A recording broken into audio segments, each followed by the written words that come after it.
So let's talk about what actually happened in the market this week. Because if you just watch the news, you might think the market is crashing. But what's really happening is that the market is repricing risk. So first thing we saw was oil exploding higher. Oil pushed, all the way up near the $90 level, and that move didn't, come out of nowhere. So that's the market reacting to geopolitical tension and potential supply disruption. So whenever oil moves like that, it's immediately raising inflation concerns. Now the second thing happened, after this week was volatility. The VIX spike closed to the 30 level, and that's a big deal because once the VIX get above 22, it usually means institutions are starting to hedge risk.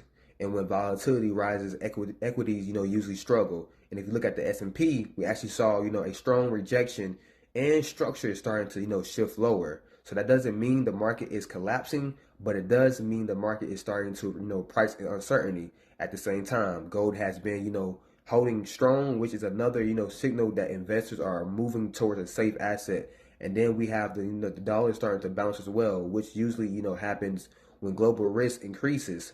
So right now, the big picture is simple. The market, is balancing inflation, risk, geopolitical tension, and rising, volatility all at the same time.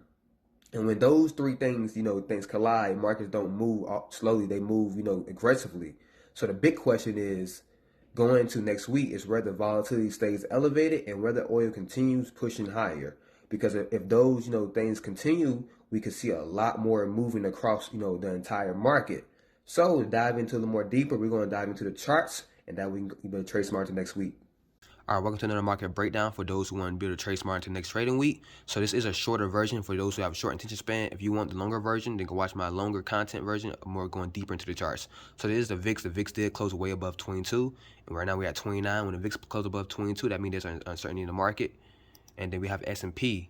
S&P, let's go to S&P. S&P finally made this transitioning of seeing price push down. So right now this did close bearish on the week, so we expect price to retrace up a little bit and to continue pushing down into this direction. Oil spiked up to $92 per barrel, so we are very close, very strong. So we expect oil to continue to push. We are at a resistance, so it's gonna be interesting how to react here. But overall, I expect oil to keep on pushing unless it change. DXY. And then we have the US dollar. US dollar, we are in a range bound, but if US dollar can make it above 99.879, we could be seeing US dollar continue to push up higher. So it really just depends on how it react at this resistant level. And then lastly, we have gold. Gold did, close bearish, but as long as we stay above, the 5,000 level, we could be seeing gold reach up to 6,000. And that's my daily market breakdown.